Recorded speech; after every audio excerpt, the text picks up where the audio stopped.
Bismillahirrahmanirrahim. Assalamualaikum warahmatullahi wabarakatuh.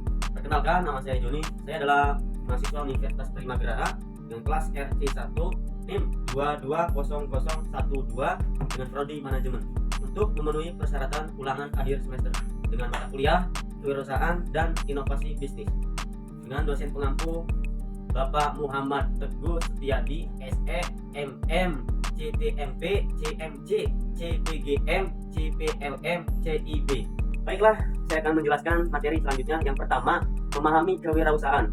Kewirausahaan suatu gabungan dari kata wira yang berarti pahlawan atau laki-laki dan usaha artinya pekerjaan mencapai suatu yang dimaksud. Dengan begitu, kewirausahaan diartikan sebagai hal yang berkaitan dengan aktivitas wirausaha.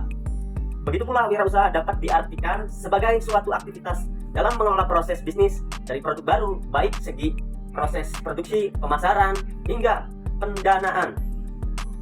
Menurut para ahli, Richard mendeskripsikan pandangannya mengenai kewirausahaan bahwa kewirausahaan suatu tindak seseorang yang mau untuk mengambil resiko dan menghadapi ketidakpastian. Contoh hal yang tersebut dalam kasus Richard yang diceritakan suatu dampak ataupun pengusaha yang melakukan pembelian barang di saat ini, kemudian menjual barang tersebut di masa akan mendatang dengan harga yang tidak pasti. Konsep kewirausahaan, terdapat dua konsep dasar kewirausahaan yang perlu diperhatikan dan dimiliki.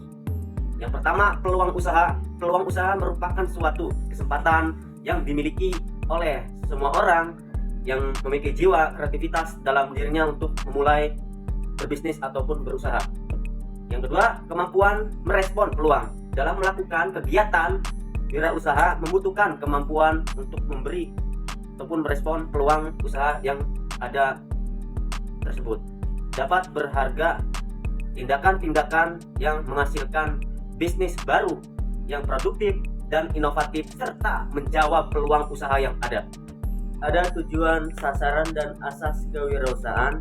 Dalam kegiatan kewirausahaan terdapat beberapa tujuan yang perlu dicapai, yaitu mewujudkan ide kreatif dan inovatif seseorang dalam bidang usaha. Selanjutnya yang kedua, menciptakan ide serta cara baru dalam memanfaatkan peluang bidang usaha. Ketiga, mendukung munculnya usaha-usaha yang kecil. Ada dua sifat-sifat kewirausahaan yang sangat penting untuk dipahami dan diterapkan, sebab nantinya hal ini akan mempermudah dalam membangun suatu usaha. Yang pertama, kreatif dan inovatif. Seperti yang telah dijelaskan sebelumnya, bahwa inti dari kewirausahaan menciptakan suatu yang baru. Makanya dalam berwirausaha membutuhkan kemampuan untuk berpikir kreatif dan inovatif.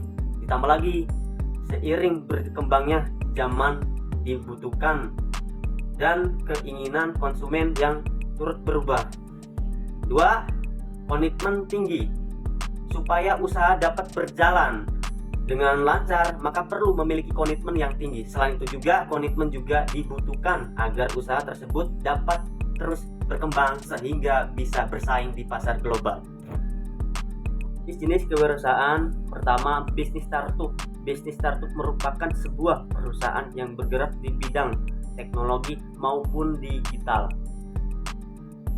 Kedua, bisnis industri kreatif. Bisnis industri kreatif ini adalah suatu bentuk industri yang memanfaatkan dan memodifikasi sumber daya yang sifatnya inovatif. Baik, kita masuk ke materi selanjutnya. Yang kedua adalah suatu dokumen yang tertulis menggambarkan secara sistematis suatu bisnis atau usaha yang diusulkan. Memperhatikan tiga hal-hal penting. Yang pertama, kemana kita akan menuju.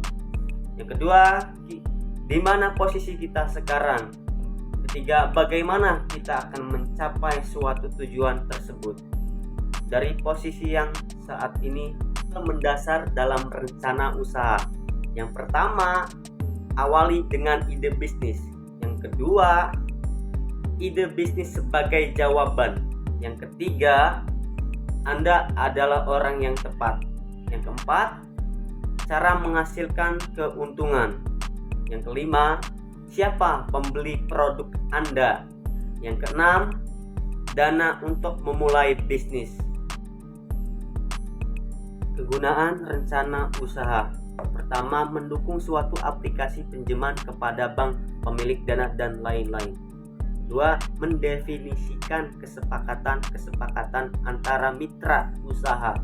Yang ketiga, menetapkan nilai suatu usaha untuk tujuan penjualan dan keperluan hukum. Kesimpulannya, itu pertama, perencanaan usaha menjadi aspek yang sangat penting bagi seseorang yang akan memulai sebuah bisnis atau terjun ke dunia entrepreneur.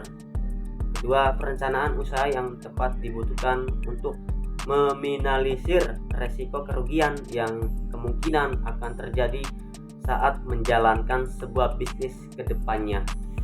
Ke materi selanjutnya, yang ketiga, mengenai kepemimpinan dalam wirausahaan.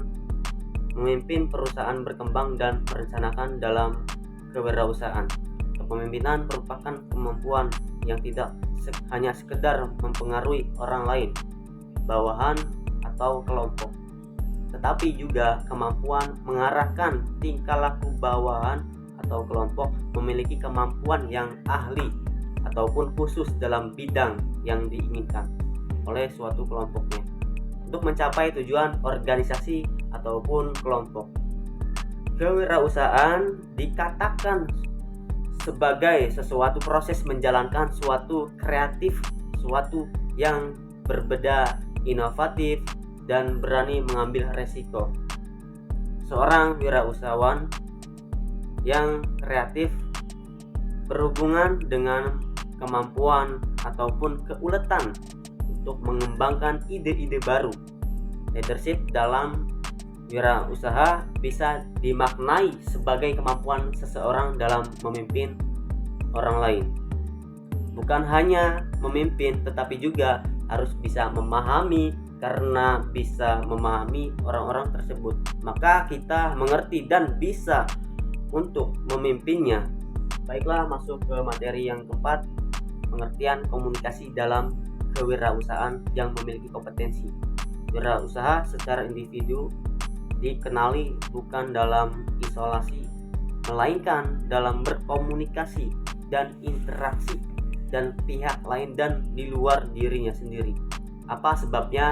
Karena wirausaha itu tidak hidup sendirian. Dari adanya berkomunikasi dan interaksi akan membentuk kepribadian, mencangkup perilaku, sikap, dan sistem nilai. Tujuan dan keberhasilan berkomunikasi ataupun tujuan adanya berkomunikasi mengubah tingkah laku baik secara individu maupun secara kelompok. Tujuan adanya berkomunikasi melaksanakan pertukaran informasi paling menguntungkan kedua belah pihak, baik untuk wirausaha, komunikator, maupun masyarakat konsumen. Motivasi berwirausaha. Pengertian motivasi dan berwirausaha. Konsep motivasi, perspektif mau. Baiklah, masuk ke materi selanjutnya yang tahap kelima, mengenai motivasi kewirausahaan. Pengertian motivasi dan kewirausahaan. Konsep motivasi, perspektif, muatan, proses dan penguatan pada motivasi tentang alam memotivasi. Memotivasi berwirausaha, keadaan yang mendorong, menggerakkan, dan mengarahkan keinginan individu untuk melakukan kegiatan kewirausahaan dengan cara mandiri, percaya pada diri sendiri, berorientasi ke masa depan, berani mengambil risiko, kreatif, dan menilai tinggi hasrat inovasi.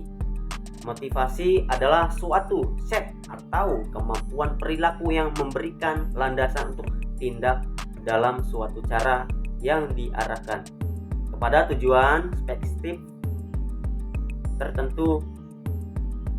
Motivasi adalah suatu pengangsangan keinginan dan daya penggerak kemauan bekerja seseorang. Penguatan mengacu pada penghargaan digunakan untuk mendorong perilaku yang baik dan hukuman digunakan untuk mengurangi perilaku yang buruk. Baiklah, kita memasuki materi tahap ke-6 mengenai inovasi dalam kewirausahaan. Pengertian, pendekatan, dan atribut inovasi. Cara inovasi dalam berwirausaha.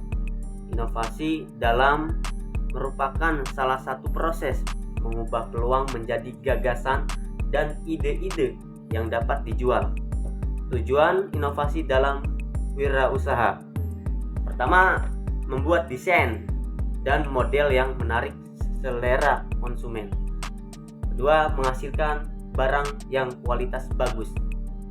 Membuat nyaman, memberikan kepuasan kepada konsumen. Ketiga, mempunyai ciri khas dari produk sendiri perusahaan lain. Empat, produknya memiliki daya guna dan serbaguna. Kelima, menghasilkan produk dengan harga bersaing. Yang keenam, fungsi inovasi dalam wirausaha. Pemilik usaha dituntut untuk selalu melakukan inovasi pada produk-produknya. Hal ini karena fungsi inovasi pada barang sebagai bahan dari strategi pemasaran untuk menarikkan banyak pelanggan. Baiklah, masuk ke selanjutnya, materi yang ke-7 mengenai hakikat membangun kepercayaan.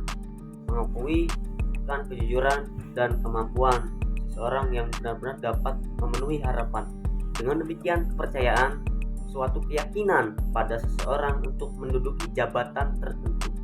Oleh karena yang diakui dia memiliki kemampuan dan kejujuran memikul jabatan tersebut sehingga benar-benar dapat memenuhi dengan harapannya.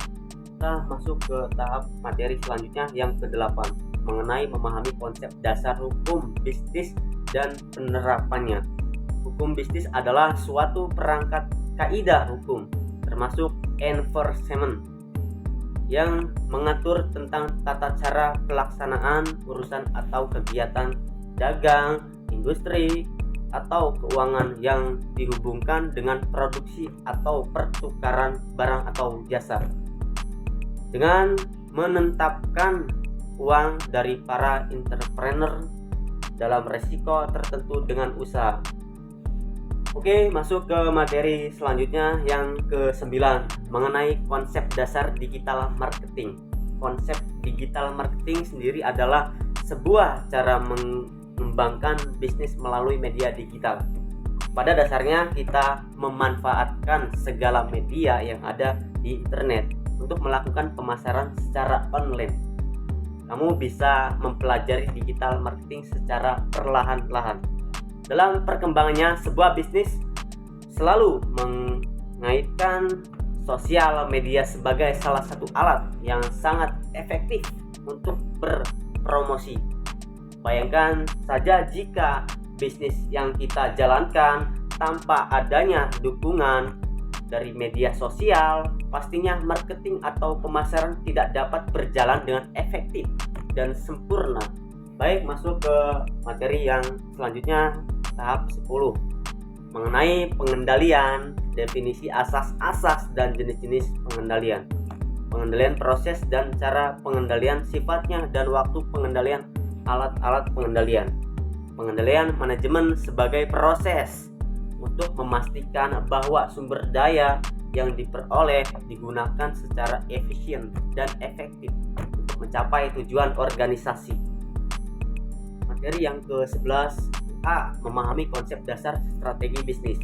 Pengertian strategi bisnis adalah salah satu contoh dari strategi berbasis teknologi internet yang dapat membantu pelaku usaha untuk berkomunikasi dan mendistribusikan barang dan jasanya kepada konsumen.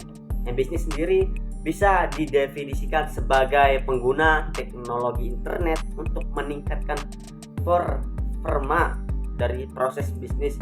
Yang B. Metode mempertahankan kewirausahaan digital. Berikut ini beberapa tips yang bisa diterapkan dalam menghadapi persaingan dalam melakukan bisnis online. Pertama, 1. Melakukan riset pasar. Yang kedua, memaksimalkan branding.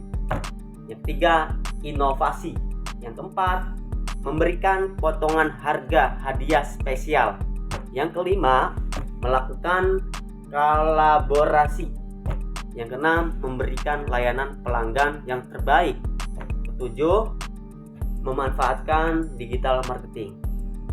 Ada tahap 1 yang menjadikan perusahaan yang tangguh. Yang kedua itu meningkatkan semangat mengembangkan kewirausahaan. Ketiga, mengelola kewirausahaan yang strategi. Nah, setelah kita masuk ke materi selanjutnya yang ke-12 mengenai strategi produk. Produk atau produksi strategi adalah suatu rencana yang mengidentifikasi maksud dan tujuan suatu bentuk produk, kemudian menjelaskan visi untuk mencapai tujuan tersebut. Ini membantu menghubungkan visi proyek dengan metode aktual yang digunakan untuk mengimplementasikan. Ada beberapa produk yang saya jelaskan, ini ada 2 mengenai pertama produk inti care products, yang kedua produk formal atau formal products. Baiklah, mungkin itu saja yang bisa saya sampaikan dalam penyampaian materi. Mohon maaf bila ada kata-kata yang kurang enak didengar dalam penyampaiannya. Saya pamit undur diri. Wassalamualaikum warahmatullahi wabarakatuh. Waalaikumsalam.